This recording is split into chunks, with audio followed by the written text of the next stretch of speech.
Salut, c'est Cindy, contente de vous retrouver pour un nouveau vidéo. Alors aujourd'hui, c'est une vidéo bilan lecture. Je sais que dans mon dernier vidéo, je vous avais dit que je ferais une vidéo pile à lire book haul, mais mes livres ne sont pas arrivés encore. J'en ai commandé quelques-uns, mais voilà. Alors, ça m'a obligée à retourner encore dans ma vieille bibliothèque. Mais bon, c'est pas parce qu'un livre a été publié il y a de ça plusieurs années qu'il n'est pas bon.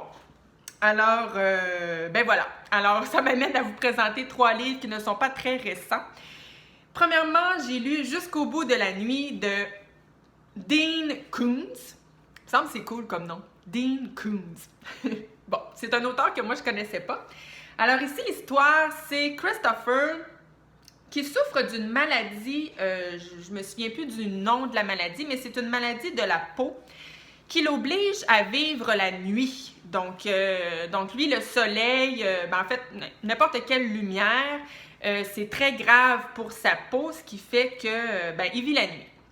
Et là, au tout début du livre, il y a un enfant qui va disparaître, qui est en fait l'enfant de son ex, qui est son ami. Et là, il va lui faire pas la promesse, là, mais il va lui dire qu'il va tout faire pour tenter de retrouver son enfant. Et là, il va partir avec son chien. Et grâce au flair de son chien, celui-ci va l'emmener dans une ville fantôme. Et donc, c'est une ville où il n'y a plus aucun habitant. Et parce que, bon, là, je vais m'aider un peu du résumé qui est écrit dans le livre. C'est une ville, premièrement, ça s'appelle Moonlight Bay. Alors, on sait qu'il y a de ça plusieurs années, il y a eu des mystérieuses expérimentations génétiques qui ont donné lieu à une espèce de virus qui transforme l'ADN des animaux et des humains. Donc, les animaux vont se retrouver à être proches des humains, c'est-à-dire qu'avec une intelligence beaucoup plus développée que normalement. Et les humains, eux autres, se retrouvent à être... les hommes, quant à eux, sont possédés par une violence bestiale et destructrice. Donc, vous comprendrez qu'il y a toutes sortes de créatures dans cette ville fantôme-là. Et au tout début du livre, là, je vous spoil rien, quand il se retrouve là-bas avec son chien, son chien va aussi disparaître dans la ville. Et là, il va appeler son meilleur ami de toujours, Bobby, pour l'aider à tenter de retrouver l'enfant, mais aussi son chien. Et donc voilà, je vous dirais que l'histoire, c'est pas mal ça. Ils vont se mettre à parcourir la fameuse ville fantôme et là, ils vont tomber sur plein de créatures bizarres. Tu sais, voyons, je peux-tu le dire? C'est de la science-fiction, là. Il se passe plein de trucs qui se peuvent pas dans la vie. Des fois, ils vont même un moment donné passer dans le passé, puis dans le futur. Puis, en tout cas, il y a plein de patentes qui arrivent. C'est des aventures par-dessus des aventures. Est-ce que c'était clair comme résumé? Je suis pas sûre, hein? Mais bon. Mon avis maintenant, j'espère que je vais être plus claire avec mon avis. Qu'est-ce que j'ai aimé je vais commencer avec ce que j'ai aimé du livre. C'est, je vous dirais, les personnages de Christopher et de Bobby que j'ai trouvé super attachants. Et je ne sais pas si c'est le fait que moi, je lis peut-être plus des livres où les personnages sont des femmes. Donc, j'ai plus vu des livres où il y avait des amitiés entre filles. Là, dans ce livre-là, tu sais, c'est vraiment une amitié de gars, puis on sent... là, je dis de gars, on peut retrouver ça aussi chez des filles, là, je veux pas... je veux pas faire... je veux pas faire un débat là, sur les genres, là. Mais voilà, je trouvais vraiment qu'on sentait la complicité des deux gars, mais pas nécessairement dans les mots, tu sais, ils se diront pas « je t'aime, je t'apprécie », puis blabla. On le sent vraiment plus dans leurs gestes, dans leur manière de se taquiner tout le temps. Tu sais, Bobby, il se fout tout le temps de la gueule de Christopher, puis il rit tout le temps un petit peu de lui, puis je sais pas, ça mettait... Mais en même temps, on sent leur complicité, puis on sent à quel point ils s'apprécient, tu sais. Fait que ça, à ce niveau-là, j'ai trouvé ça très bien écrit, puis très bien rendu. Mais bon, ça va s'arrêter à peu près là pour ce que j'ai aimé de ce livre-là. Puis là, c'est pas... Il me semble que je dis tout le temps ça ces derniers temps. C'est pas parce que le livre est pas bon, Tu sais, c'est juste parce que c'était, mon Dieu, que c'était pas mon genre. En fait, je ressentais un peu ce que j'ai ressenti, moi, quand j'ai lu les 2 tomes de Ça, de Stephen King, qui sont quand même 2 bonnes briques. Je me souviens, moi, ces 2 livres-là, ça m'a pris genre 3 mois à les lire. Puis, tu sais, je continuais à les lire, puis je lâchais pas, parce que je me disais, il me semble que tout le monde me dit à quel point que c'était bon. Puis moi, je les ai pas aimés, les 2 livres les 2 livres ça, là, de Stephen King. Je les ai pas aimés. J'ai beaucoup aimé les personnages. J'ai aimé aussi leur amitié, justement, un peu comme dans ce livre-là. Mais j'avais pas pantoute embarqué dans l'histoire. Ça m'avait zéro fait peur. Je connais plein de monde qui ont lu ça et qui m'ont dit qu'il fallait qu'ils fassent des pauses parce qu'ils avaient trop peur. Hey, moi, j'ai même pas un petit frisson, là, rien pantoute. Fait que là, je me disais, on dirait que j'aime ça m'auto-psychanalyser quand j'aime pas un livre, mais qui est un livre qui est apprécié de plein d'autres gens, parce que lui, il a une bonne cote là, sur Goodreads. Ça veut dire qu'un peu comme ça de Stephen King, il y a des gens qui ont beaucoup aimé le livre. Fait que pourquoi moi, j'ai pas aimé ça? Je pense en fait que, donc le résultat de ma psychoanalyse, c'est que je pense que mon cerveau, il y a comme un petit blocage quand c'est trop science-fiction.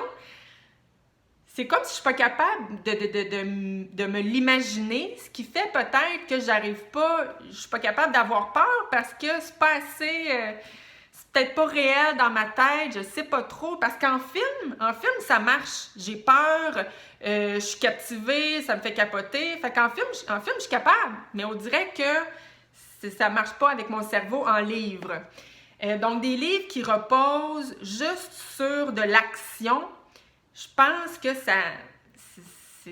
ça marche pas avec moi. C'est sûr qu'il y a des livres qui ont de l'action, mais il y a une profondeur des personnages, une psychologie des personnages ou une intrigue qui va me captiver. Là, ça va marcher.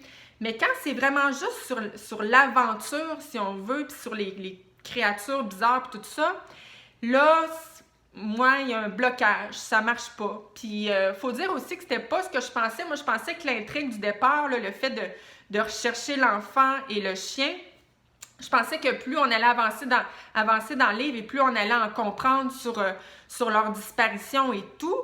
Mais honnêtement, c'est un peu plus un prétexte, si on veut, pour faire vivre plein d'aventures aux personnages à travers la ville.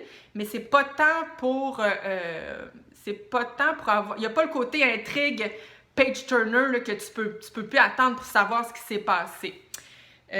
Donc, c'est ça. Ça repose vraiment sur les aventures uniquement. Puis, ben, écoutez, moi, c'est pas mon genre, tout simplement. Mais si toi, c'est ton genre, je pense que c'est un livre qui peut plaire à beaucoup de gens.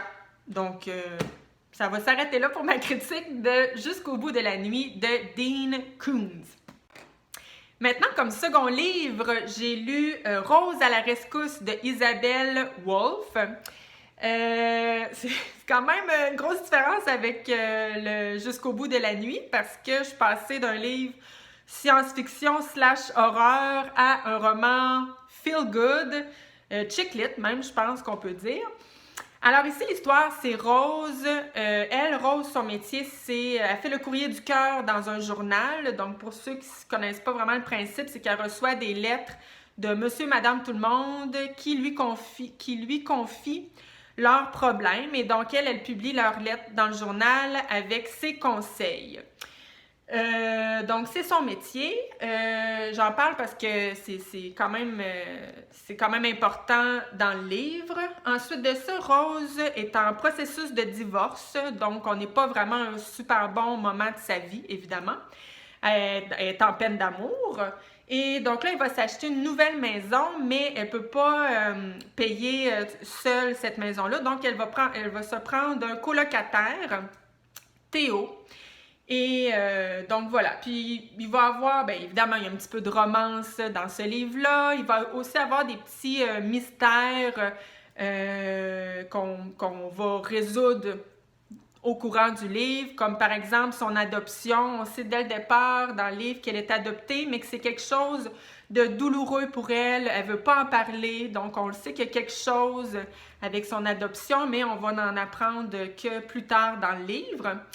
Il y a aussi le fait qu'elle reçoit toujours des coups de téléphone à la maison. Donc ça aussi, bien évidemment, ça lui fait peur, mais ça prend un certain temps avant qu'on comprenne qu'est-ce qui se passe finalement avec ces coups de téléphone-là. Et bon, il y a aussi une histoire d'amitié, il y a de la romance, je l'ai dit. Donc c'est ça, je vous dirais que ça s'arrête là pour le résumé. Maintenant, mon avis, ben... C'est drôle, encore une fois, de la psychoanalyse. Voyons, ça se dit, je ne sais même pas si ça existe ce mot-là, mais je m'auto-psychanalyse. Parce que moi, j'adore les romans feel-good, j'adore les chick-lit, mais là, ce livre-là, ça m'a pris du temps avant d'embarquer, puis je me disais, mais voyons, comment ça? Donc, j'embarque pas. Puis je pense que c'est à cause du métier de Rose. Puis là, on dirait que ça me gêne de vous expliquer parce que je voudrais pas blesser personne. J'ai toujours trouvé ça un petit peu pathétique, moi, ce courrier du cœur-là dans les journaux. Puis j'ai jamais trop compris comment quelqu'un peut, tu sais, plutôt que d'en parler à un ami, plutôt que d'aller voir un psychologue, tu sais, pourquoi écrire ses problèmes dans un journal à quelqu'un qui a même pas de formation là-dedans? Ben là, je généralise, là, il y en a peut-être dans certains journaux, c'est des gens qui ont une formation là-dedans, mais en tout cas, dans ce cas-ci, Rose n'est pas psychologue, elle n'a aucune formation à la base pour aider les gens.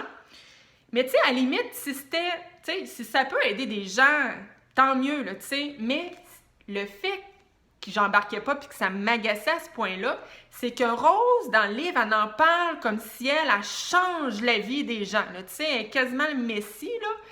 Fait que moi, c'est là que j'accrochais. J'étais là, hey, chose, là, c'est pas parce que tu dis à quelqu'un, tu lui conseilles de se séparer de sa femme parce qu'elle l'a trompé, que tu viens de changer sa vie, là. Je trouvais ça un peu fort. Puis son métier prend vraiment beaucoup de place là, dans le livre. Tu sais, durant, je dirais, pas mal la première moitié du livre, on en parle beaucoup. Tu sais, elle nous donne des exemples de lettres qu'elle reçoit, puis elle nous donne des exemples de conseils qu'elle va donner. Puis c'est ça, là, moi, j'embarquais pas.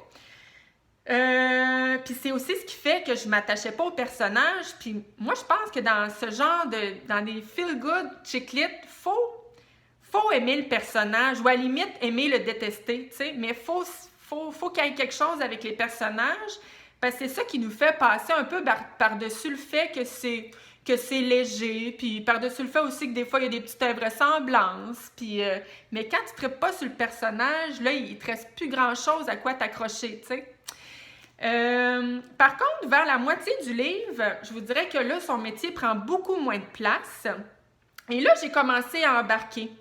D'ailleurs, Rose va beaucoup évoluer dans le livre, surtout grâce au personnage de Théo, son colocataire, qui est d'ailleurs un personnage, lui, que j'ai beaucoup aimé, Théo. D'ailleurs, il y a beaucoup de passages dans le livre où il lui dit des trucs que j'aurais moi-même voulu dire à Rose. Tu sais, des fois, j'étais là, « Ah, comment une fille, là? » Ben lui, il dit. Fait que c'est ça. Ça me faisait plaisir.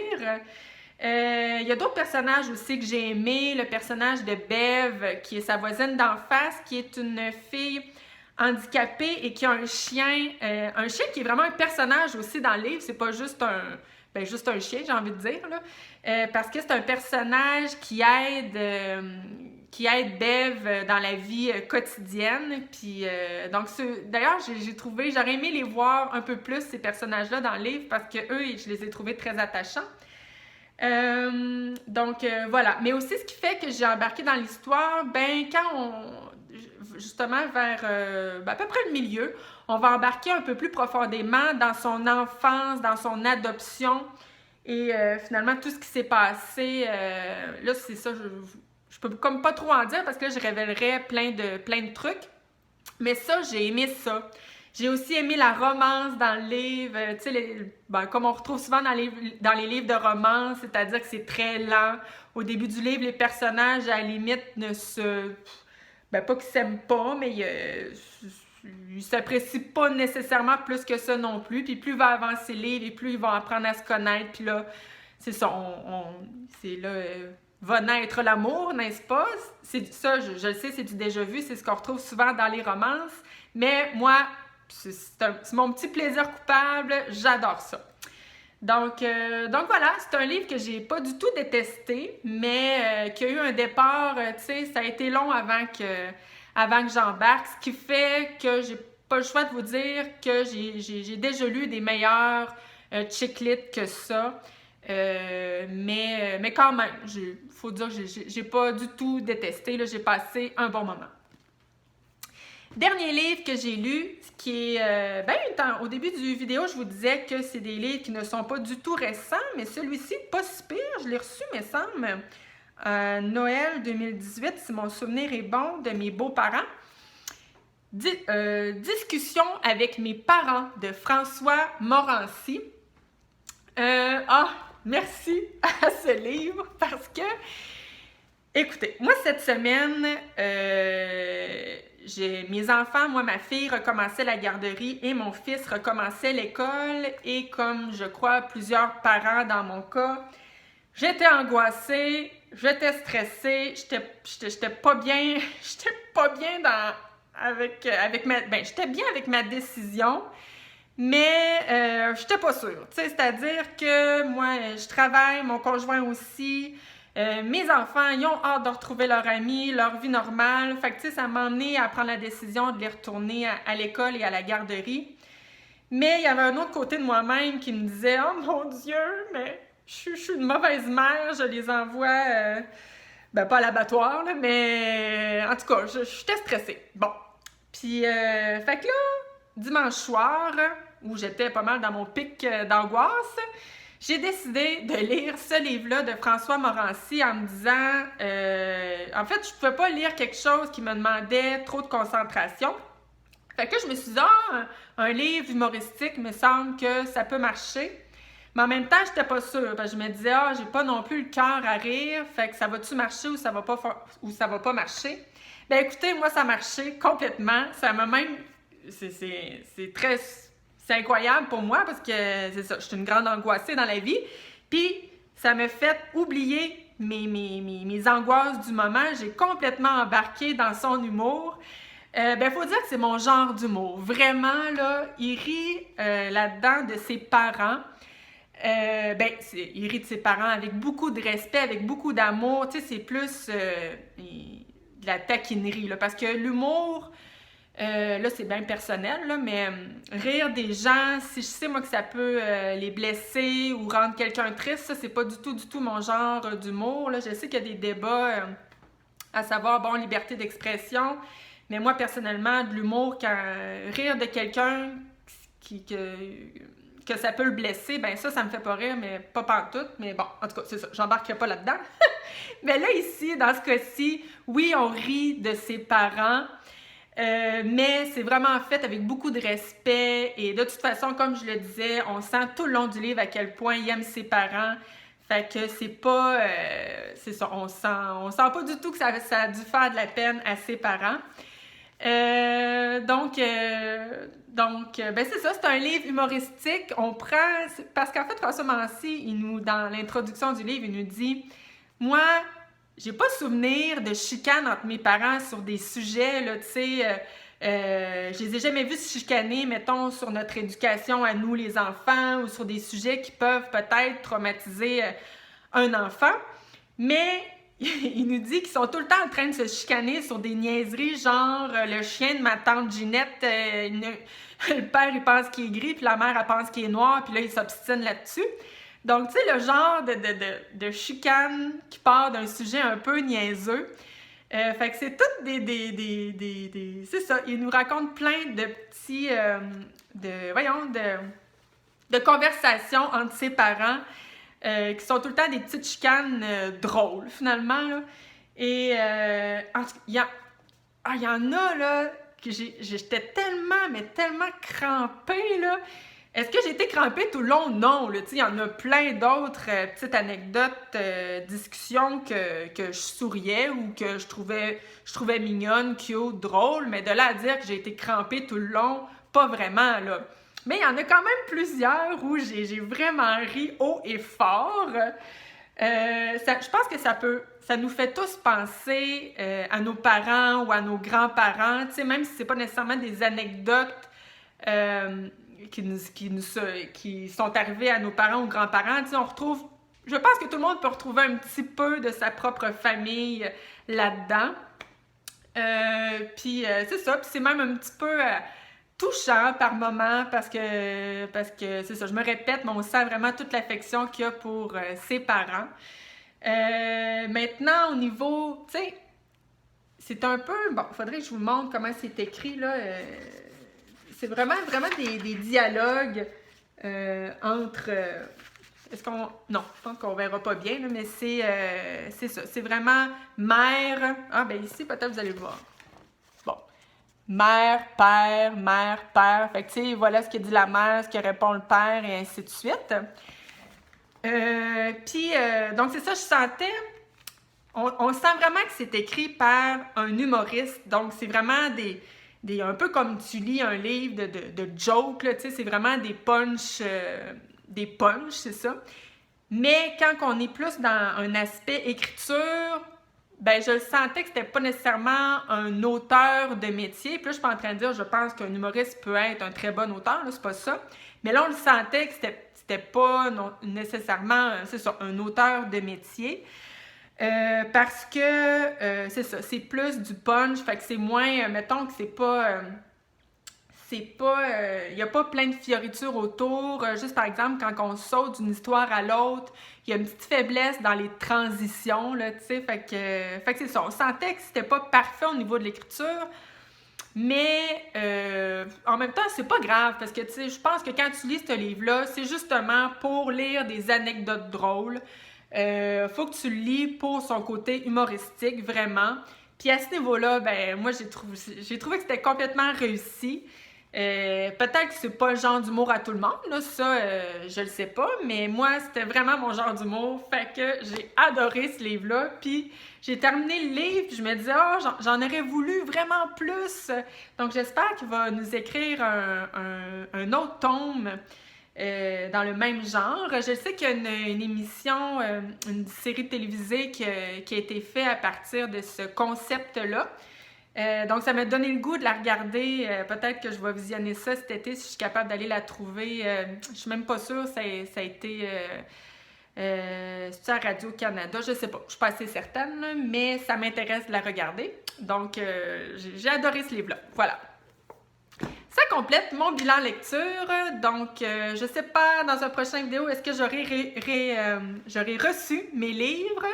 J'en ai aucune idée, mais un jour viendra où je vous ferai une vidéo book haul puis la lire. Sinon, ben, ce sera un autre bilan lecture. Il me reste encore bien des livres dans ma bibliothèque. Si tu es intéressé à continuer à... Ben, en fait, si c'est le genre de vidéo qui t'intéresse, je t'invite à t'abonner à ma chaîne. Je le dis à chaque fois, mais ça fait super plaisir. Sinon, ben, on se dit à la prochaine et je te souhaite de très bonnes lectures. Bye bye!